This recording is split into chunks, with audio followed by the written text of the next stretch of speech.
Hello everyone, welcome you all to the microcontroller class. Today we will be having session 6 of Unit 2 Assembly Language Programming. And the today's content of discussion is Boolean instructions and the jump instructions supported by 8051. So first we shall see what do you mean by Boolean or bit level logical instructions. So we know that the name Boolean stands for it can take only two states, either true state or the false state, as well as we can also indicate the same by using the bit level. For example, if I write binary 0, then it usually indicates false state, or if I write binary 1, it indicates the true state. So using this bit logic levels, we can able to decide the Boolean operation, like 0 is false and 1 is a true condition. And in 8051, 16 bytes have been assigned for bit addressable RAM ranging from 20 to 2FH. So this is the range of the bit addressable RAM location. So we know the total RAM available in 8051 is 128 bytes. 128 bytes is this is the total RAM available. 128. This is 128. This is the total amount of RAM available in 8051. And this 128 byte of RAM is divided into different parts, like register banks are there, again bit addressable memory is there, and scratchpad memory is there. So out of this 128 byte, those 16 bytes has been reserved as a bit addressable memory, and it ranges from 20H to 2FH. So this is the address of the bit addressable RAM.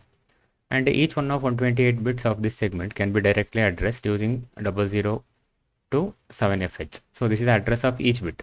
So bit addressable means each bit is having one certain address, that is called as bit addressable memory. So here the bit ranges from 00 to 7F, and if you convert this 7F into equivalent decimal value, you are going to get 127. So 0 to 127 is totally 128 memory address, or the memory locations are available. And the bits can be referred in two ways. One way is to refer their address. I can use the direct address from 00 to 7F, and you can access the particular bit.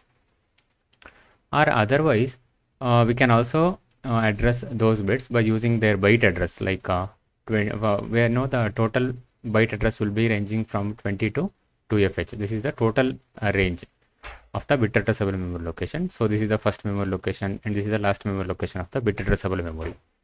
So now suppose if I want to represent 0H to 7FH in the first memory slot, then this can also be represented as 20.0 to 20.7.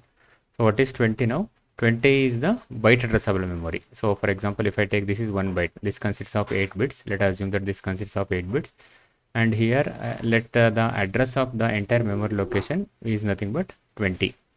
20H is the address of the entire memory location. Means that if I read any data by using this 20H, all the 8 bits are accessed. Here totally 8 bits are available. Otherwise, so 20.0 means that is the 0th bit. So this is called as 0th bit, and this is called as first bit. So I can access this bit by using 20.0, or I can use the address 00. Similarly, I can access the second bit by using 20.1. That is the first bit of the 20th memory location, 20.1, or I can directly write 01H. Similarly, for the next bit, third bit, this is equal to 20.2, or I can directly write 02, and so on.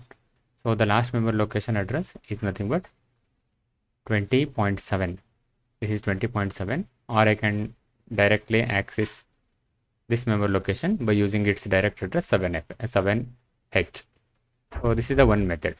Similarly, suppose if I want to access the next memory location, so here you are having next bit addressable memory location, 1 byte, and its address is 21H. So this is 20H, and this is nothing but the 21H. 21H is the address of the next byte. Now similarly, suppose if I want to access this memory location, for example, first memory location I want to access, then what is the address of this one? This is 21.0. Similarly, the next memory location is 21.1, 21.2, and so on up to 21.7. Or its direct address is, now here it is from 0 to 7. That is the direct address for the first memory location. So after 7, you are going to get 08 here. Therefore, the address of this memory is 08. And this is 09. After 09, you are going to get 0A, 0B, like that. So like that, it continues for this memory location. So So this is the method. Either I can directly access these bit addressable memory locations. So we can observe that each memory is having, each cell, each bit is having certain address.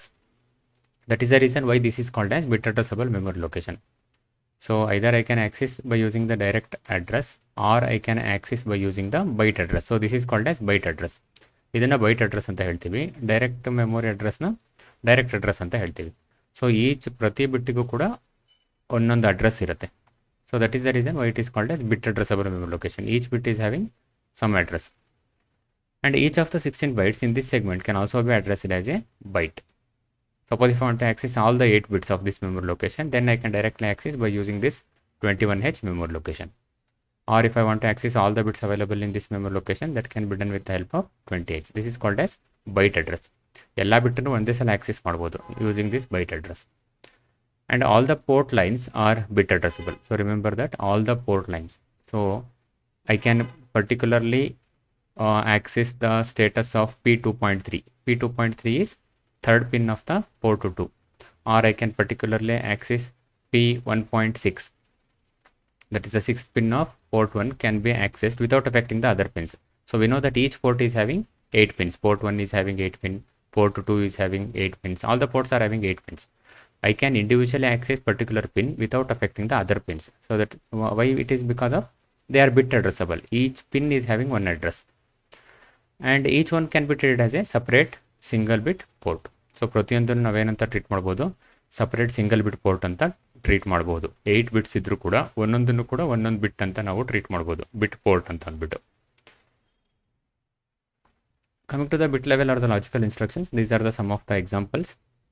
So the first one is the clear bit, CLR bit. So this will going to do the clearing of the bit. ಯಾವ ಬಿಟ್ ಇಲ್ಲಿ ಕೊಟ್ಟಿರ್ತೀವೋ ಅದನ್ನು clear ಮಾಡುತ್ತೆ. Clear means make it as 0. Similarly, we can use set bit. ಆ ಬಿಟ್ಟನ್ನು 1 ಮಾಡಬೇಕು ಅಂತಂದರೆ I can use the instruction set bit. Set means setting. Setting is make the bit as 1. That is called as set bit. This bit is which bit we need to set, whether this is the bit addressable memory location, or it is some of the flags, or it is the port pin, that I can able to decide. CPL is the complement. So the bit will be complemented. ಮುಂಚೆ 0 ಇದ್ರೆ 1 ಆಗುತ್ತೆ, 1 ಇದ್ರೆ 0 ಆಗುತ್ತೆ. So this is how this will be complemented. The earlier state will be complemented. And move destination bit comma source bit. So whatever there in the source bit, that will be copied to destination bit. This is only single bit again. Destination bit is equal to source bit here. ANL is and logically. So we know the AND operation already. And logically, C stands for carry flag here with some particular bit. And again ANL C comma slash bit. So what is the difference between these two? Here slash is there. It indicates that we need to complement the bit. Here no need to complement the bit. Read the status of the bit as it is and then do the AND operation. Whereas here first take the bit, complement it because of this slash, and then do the AND operation with the carry flag. Similarly, it is applicable for the OR operation. ORL C comma bit or ORL complement of the bit. And then we have some of the conditional jump instruction like JC, jump on carry, and jump on no carry. So again we shall discuss what is jump on carry and all. Jump on carry, jump on no carry, jump on bit, jump on no bit, and again jump on bit clear. So these we shall discuss. These are the examples of the logical instructions supported by bit level logical instructions supported by 8051. So first we shall take what do you mean by clear bit. So as I already told you, clearing means what? Making the particular bit as 0. Suppose if I execute the instruction CLR C, then it will make carry flag is equal to 0. So after the execution of the instruction, carry flag becomes 0 here. Similarly, I can clear P2.7. So that is the 7th pin of the port 2 will be cleared here. Make this bit as 0. Suppose let us assume that one LED is connected. So this is the LED. One LED is connected here to the pin P2.7. For example, P2.7 to this P2.7, an LED is connected to this pin. And let us assume that this will be connected to ground. Now when you make P2.7 as high using set bit, then LED will be in the on condition. Otherwise, if you make CLR P2.7, then the CLR means this line will be cleared. This line cleared means LED becomes off. So this is how we can able to control the LED using microcontroller. And the CLR accumulator ACC.6. ACC stands for accumulator. That is the 6th bit of the accumulator should be accumulator as well as the register A. Both are one and the same. And it is an 8-bit register. So here we are clearing only the 6th bit of the accumulator. So totally 7 bits are available. So 0 to 7. 0 to 7. So totally how many bits are there? 8 bits are there from 0 to 7, starting from LSB to MSB. And CLR 0.1. Now this is the bit addressable memory location. So the first memory location will be, the bit present in the first memory location will be cleared. That is what CLR 01 will do. Whereas set bit will do the exactly opposite function as that of the clear. Here we are going to make bit is equal to 1. Bit state will be made as 1. So set bit C means carry becomes 1. Or set bit P2.7. P2.7 becomes 1. LED will be in the on condition if this is the case. And similarly set bit accumulator 0.6. That is the sixth bit of the accumulator will be made 1. And set bit 63H. The bit available in 63H will be made as 1. And CPL is a complementing. Complementing, we know if the earlier state is 0, we make it as 1, or if earlier state is 1, we make it as 0. For example, initially I will do CLRC. CLRC means clear carry. Carry will be made as 1 initially. Then I will do CPLC. Now it will be complemented. Complement of 0 is what? Complement of 0 is 1. And similarly CPL 2.7, P2.7, that is the 7th pin of the port 2 will be complemented. Whatever the state is there earlier, that will be complemented. Again, complement 63H. So the bit available in 63 will be complemented. Similarly, we have the move instruction. So the source bit will be copied to destination and the source bit remains same. Only the destination bit gets altered. For example, move P1.3, C. So what is the state of the carry is there, that will be copied to P2.3. For example, let us assume that carry state will be equal to 1 initially. Carry flag 1 ಅಂತ ಅನ್ಕೊಳ್ಳೋಣ. Move P1.3C ಮಾಡಿದ್ರೆ ಏನಾಗುತ್ತೆ, ಈ 1 ಅನ್ನೋದು ಎಲ್ಲಿಗೆ ಹೋಗುತ್ತೆ, P1.3ಗೆ ಹೋಗುತ್ತೆ, third pin of the port 1ಗೆ. ಕ್ಯಾರಿ ಏನಾಗುತ್ತೆ, ಕ್ಯಾರಿ ಹಾಗೆ ಇರುತ್ತೆ, ಕ್ಯಾರಿ ಚೇಂಜ್ ಆಗಲ್ಲ. Carry again it becomes 1. therefore the carry value doesn't change in the move instruction. That is why it is called as a copy. Even though the instruction is move, it will do the copy operation. Copy and paste it here. Similarly, move C, P2.6. So the 6th pin of the port 2 will be copied to carry flag. And again move C, 22H. Read the status of this memory location, bit addressable memory, and copy it to carry flag. And move 22H, C. Carry flag status will be copied to 22H memory location. And ANL, that is and logically. C, source bit. So the carry flag is there, ANL C, P2.3. Read the status of the P2.3 and with C. We know the AND operation, when both the inputs are 1, 1, then only the output is 1. If any one of the input is 0, or if both the inputs are 0, then the output of the AND gate is always 0. Similarly, here it is ANL C, 22H. So read the status of 22H memory location and AND with the carry flag. Store the result back to carry flag again. Whereas here this will be a little bit different. ANL C slash is there, slash source bit. So what actually we do now? Take the status of the P2.3. Let us assume that the status of the P2.3 is 1. Because of this slash, you make it as 0 because we need to complement it. So this 0 should be ANDed with the carry state now. Let us assume that the carry state will be equal to 1 initially. Now 1 AND with 0 is what? 0. And this result will be again stored back to carry flag. So the same thing is applicable for the memory location. Read the status of this memory, complement it, do the AND with C and store the result back to C. Same thing for OR operation. We know the for OR operation, when both the inputs are 0, 0, then only the output is 0. Otherwise, the output is 1. If any one of the input is 1, or if both the inputs are 1, then output is 1. So ORLC, P2.3, read the status of third pin of port 2, do OR with carry flag and store the result back to carry. The same thing for ORLC, 22H. Read the status of this memory, do the OR operation with the carry flag. Whereas here what do we do? Initially read the state and then complement it and then do the OR operation. So the same thing for the memory. This is for the port, whereas this is for the memory location. And remember, now we are doing OR operation. Instead of AND operation, we are doing OR operation now. And next one is the bitwise conditional jump instruction. So what do you mean by jump instruction? Jumping means, now let us assume that we are having some set of instruction. Here I will write move a comma b, add r0 comma r1, subtract instruction, some other instructions I will write now. So here what I will do now, I will write the instruction jump. Let us assume that J stands for jump. Again after jump, some more instructions are available. This is in some memory location. Whereas in some other part of the memory location, we are having some other set of codes. So this is another code. This is nothing but the codes. A set of instructions are there here. Move, add, subtract, multiply, and all. So whenever you execute the jump instruction, see, this is called as normal flow of the execution of the program. So the program is executing like this, one after the another. So each instruction is executed one after the another. Now, whenever the jump instruction comes, what the microcontroller will do? So here we are going to mention some address here. So let the address will be some xx is the address. So jump to this address now. So what will happen now? So the normal sequence of the program execution aborted, and this will suddenly jump to this memory location. Now let us assume that the memory location of this is nothing but this one.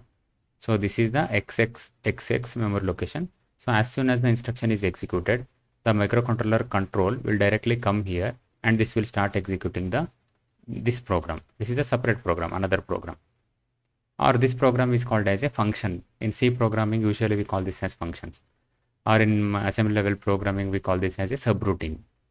Or it is some part of program where we need to execute this one.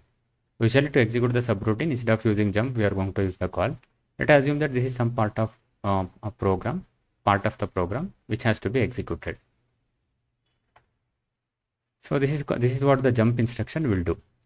So, and the jump can be either conditional jump or it can be unconditional jump. Unconditional means without checking any condition. Now I will directly give the command jump to this memory. Don't check any condition, directly go to this memory address and execute this program. Now it will not execute this code, so it will keep on executing this program. Now to come back to this part, what do I need to do? So let us assume that the memory of this instruction is nothing but yy. Now at the end, I will use the instruction jump to the memory address yy. This is the memory address now. So what will happen now? After the execution of this one, the last instruction is jump to this memory. Now once again it will come back to this memory location.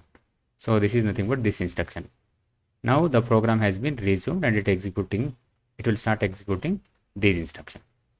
So this is for unconditional jump without checking any condition. Whereas some other instructions are supported by 8051 where it has to check some bitwise conditions.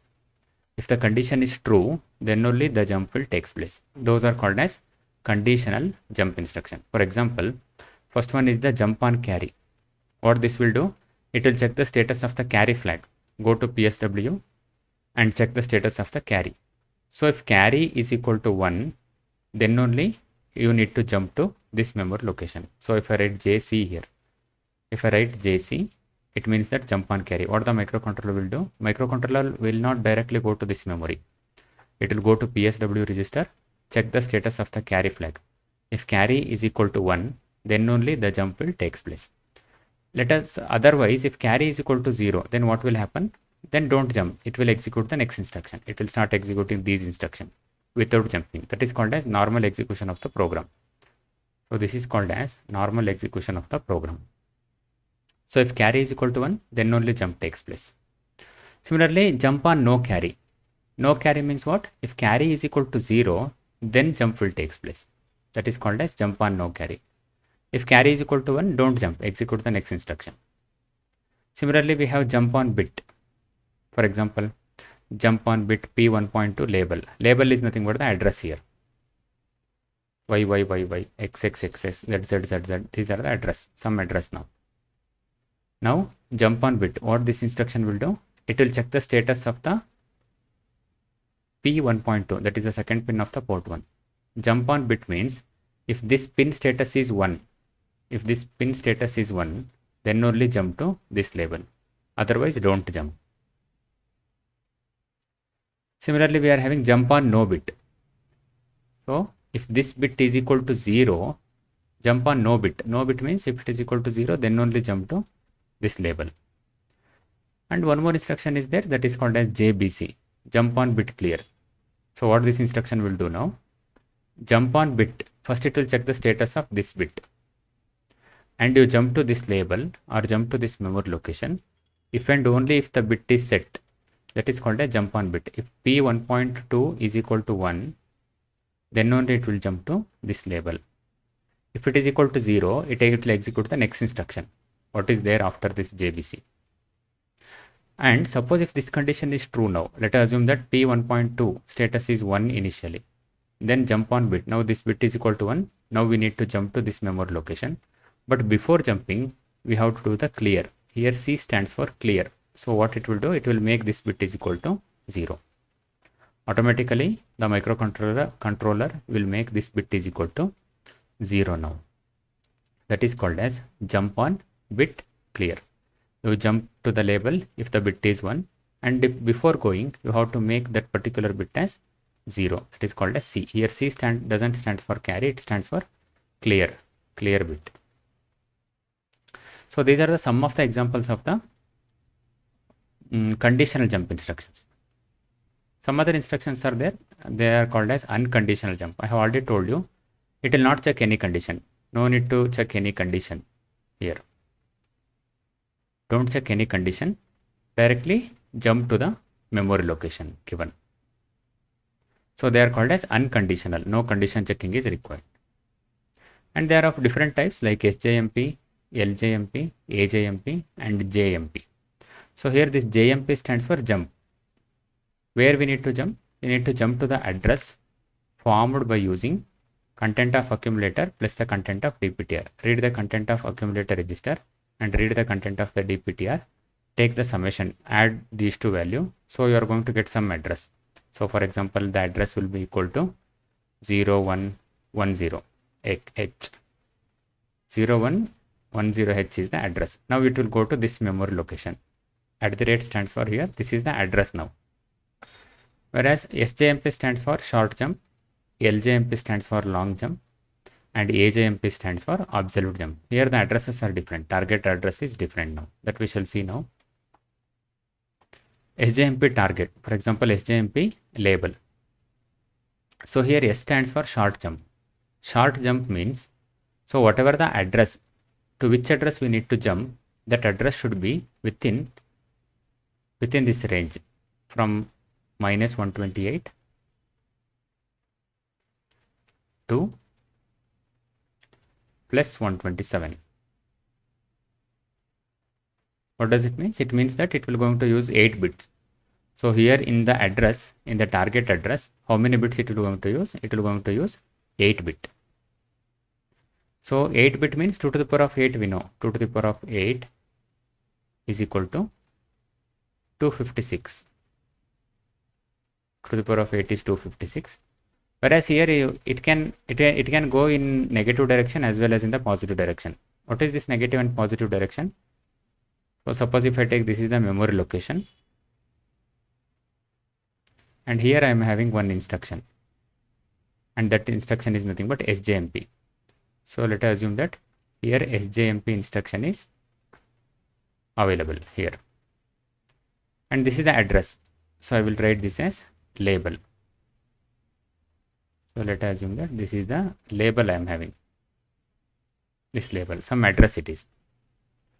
So what do you mean by -128? It is going in the reverse direction. That is called as negative. Negative means from this address, the target address is lesser than this.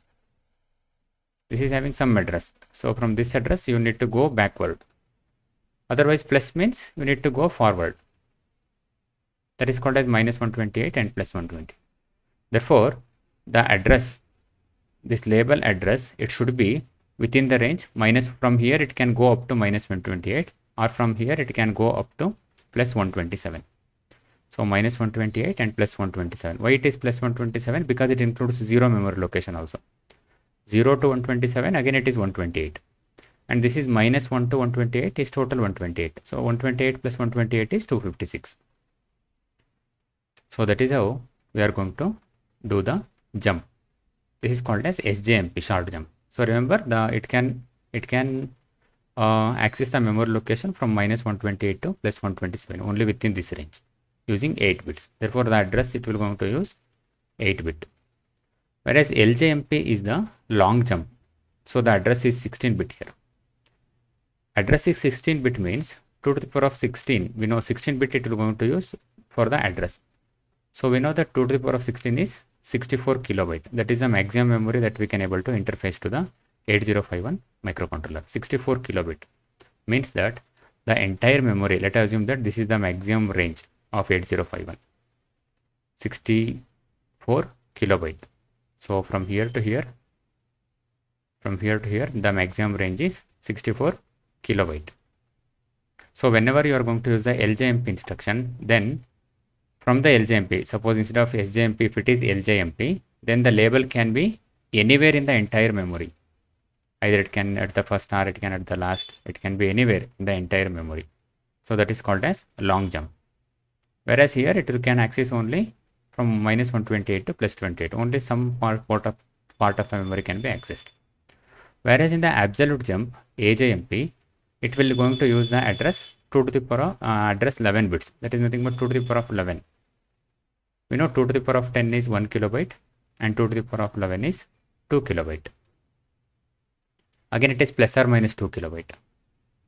Means suppose if this is A jump, so instead of L jump, now suppose if we are having A jump, let us assume that this is the A jump is there, AJMP, some label.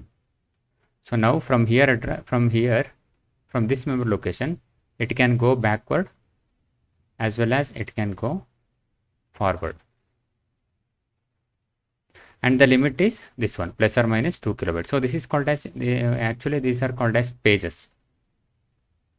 This is called as one page. 2 kilobyte of memory is called as one page. So the range will be within the plus or minus 2 kilobyte. So that is for the AJMP instruction. So all these are unconditional jump because it will not going to check any conditions. Simply it will going to jump to the label. Whereas the last instruction is JMP, that is the jump instruction, normal jump. So where to jump? So to this address you need to jump. So you need to form the address by adding the content of accumulator with the DPTR content, and then jump takes place. So these are some of the examples of unconditional jump instructions. So other conditional jump instructions are jump on 0, JZ, jump on 0. So what this jump on 0 will do, it will check the content of the A register or the accumulator register. So if accumulator is equal to 0, then jump to this label. So when you execute JZ instruction, microcontroller will directly come to accumulator register and it will check the accumulator register. Let us assume that this is the accumulator. If all the bits are 0, then only A is equal to 0. Then jump to this label. Otherwise JNZ, jump on no 0. If any one of the bit is 1, ಎಂಟು bit ಇರುತ್ತೆ ಇದರಲ್ಲಿ accumulator register we know it is 8 bit register. So totally 8 bits are there. So 4 bits here and again 4 bits here. So totally 8 bits. So 0th bit, first bit, second and so on up to 7th bit.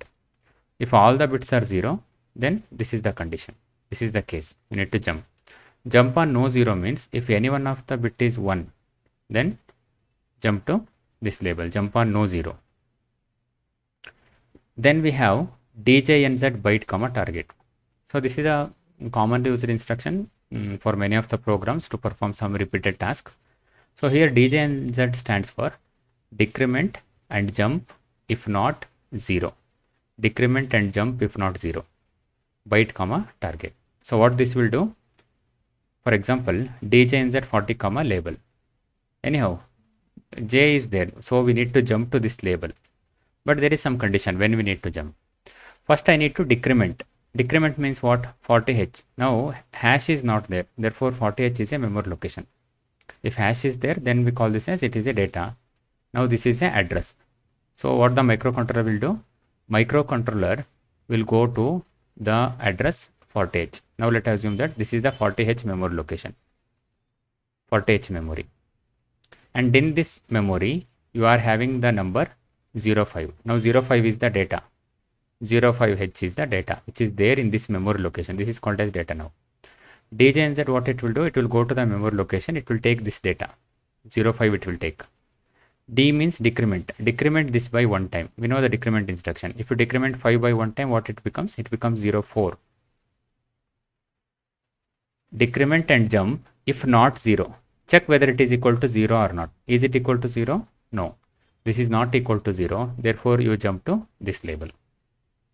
Otherwise, instead of 05, suppose if you would have 01 here. So now let us assume that instead of 05, initially you were having 05. So after decrement, what it becomes? It becomes 01 decremented by one time. This becomes 00. Decrement and jump if not 0. If this is not 0, then only we need to jump. Now what it becomes? It becomes 0 now. Then don't jump. Execute the next instruction. This is what it will do. Similarly, DJNZ, sorry, here D is missing. Make it as D here. DJNZ R6 comma label. Decrement the content of register R6 by one time, and if it is not equal to 0, then go to this label.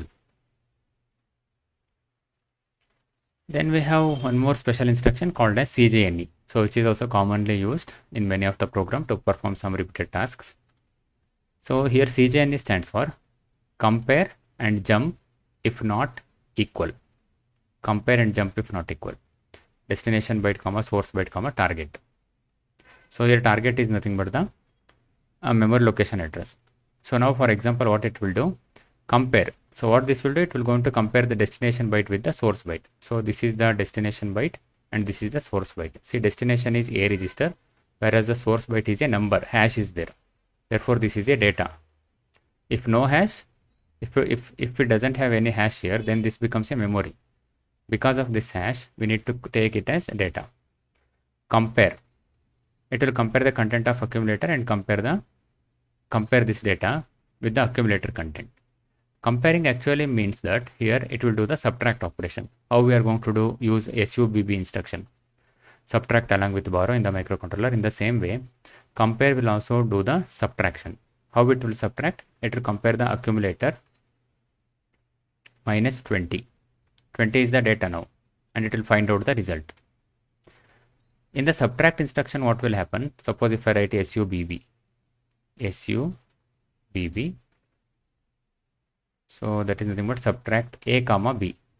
Shall assume that I will write the instruction subtract a comma b. So what this will do? It will subtract, it will do a minus b. So now for example, let us assume that a is equal to 10 and b is equal to 5. What is 10 minus 5? The result is 5. And the result is stored back to accumulator again. This result, after the subtraction, whatever the result you are going to get, that will be stored back to target register or the destination register, A register. Whereas in the compare instruction, even though it will do the subtract operation, the result will not be stored back to accumulator. Only the flags gets affected. Remember, for example, if the content of A is 30, what is 30 minus 20? 30 minus 20 is 10 now. But that value 10 will not be stored to accumulator. Accumulator remains at 30 only. There is no change in the destination register content. Only the flags gets affected. How the flags gets affected? Now 30 minus 20, it doesn't require, now the destination byte is greater than the source byte. So what is the result you are going to get? Result is 10 and there is no carry. Carry flag becomes 0. No carry means what? Now the content of accumulator is more than that of this source byte. Therefore, 30 minus 20 we can do. 10 is the answer. So carry in the subtract operation, actually it is a borrow. It acts like a borrow. Therefore, no carry is required. Otherwise, let us assume that the initial content of accumulator is 10. Now we need to do 10 minus 20. Now what will happen? Now it happens that it tells that the second number is greater than the first number. You cannot subtract the larger number from the smaller number. So what we need to do? We need to take one borrow. Borrow means carry flag becomes 1 at this case. So what actually compare instruction will do? It will going to tell you that whether the accumulator content is greater or the destination content is greater or the source content is greater. So this is called as comparison. whether they are equal, the destination is greater or source is greater. These comparison we can able to do along with this. Now compare and jump if not equal. Now let us assume that accumulator content is either it may be 30 or it may be 10. Anyhow, these two contents are different. 30 is different than 20 and again 10 is different than 20. In either cases, it will jump to this label. Compare and jump if not equal. If these two are not equal, then jump to this label. And also it affects the flag status. That is what it will do. Similarly, CJNE A comma 40 comma back. Now hash is not there here, therefore this is a memory. It will compare the accumulator content and the memory content available in the 40H memory location. Go to the memory 40H, take the data available in 40 and then do the subtraction, A minus this content, and then jump to label. If these two are not equal, then jump to label. Suppose if these two are equal, then what will happen? Let us assume that A content is 20 and 40H content is also 20. Then these two are equal. Then it will not jump. It will execute the next instruction which is available in the program. Similarly, it is for CJNE R4 comma hash 20 immediate data, or we can use the indirect address CJNE at the rate of R1 comma hash 20. At the rate of R1 means what? For example, now let us assume that R1 is equal to 30. It is the content of R1 register. Now R1 register I have used the at the rate symbol. What does it mean? It means that it becomes, this acts like an address now. Go to the 30H memory location address. Now shall assume that this is the 30H memory location. 30H memory location it is. And shall assume that the data available here is 1E. 1EH is the data available in this memory location. So what it will do now? It will compare 1E. So at the rate of R1 means read the status of the R1 30, and you need to take this as address because of at the rate. Go to this memory location and read the content available in that memory, that is 1E. 1E will be compared with 20. Whether these two are equal? No, these two are not equal, therefore jump will take place. Again the flags gets affected. How? So it will do this content minus this content, always destination minus source. What is the destination? 1E is the destination. 1E is the destination. 1E minus 20 it will do. Why? Because 1E minus 20, because 20 is data now. So what is the answer you are going to get? Definitely carry flag becomes 0 because 1E is greater than 20. You won't get any carry. No borrow is required to subtract the smaller number from the larger number. And then move P1 comma hash, move P1 comma FFH, or I can write a hash FFH. So if I write hash FFH, then this becomes the immediate data. Immediate data will be copied to port 1. And then move P1 comma A. So the content of P1 will go to accumulator. P1 is the port 1. And then it will do the comparison. Accumulator content, that is nothing but the port content, and the immediate data 20. This is like reading for the real-time application. Now for example, let us assume that to the microcontroller, I have connected one keyboard. This is the microcontroller and this is the keyboard. And keyboard is connected to port 1. Let us assume that keyboard connected to port 1. So whatever the key you are going to press here, that will be read by port 1. And that will be taken into the accumulator. Whatever the key you are going to press, that will be available in P1. And the key pressed value will be taken into accumulator. And we are going to compare whether the pressed key is 5 or not, whether the pressed key is X or not, whether the pressed key is Z or not. That we are going to compare, and then we are going to decide whether we need to jump or not. So this is how we can able to use the CJNE instruction. So coming to the summary of this session, in this session we have learned the Boolean instructions as well as the jump instructions supported by 8051 microcontroller. Thank you.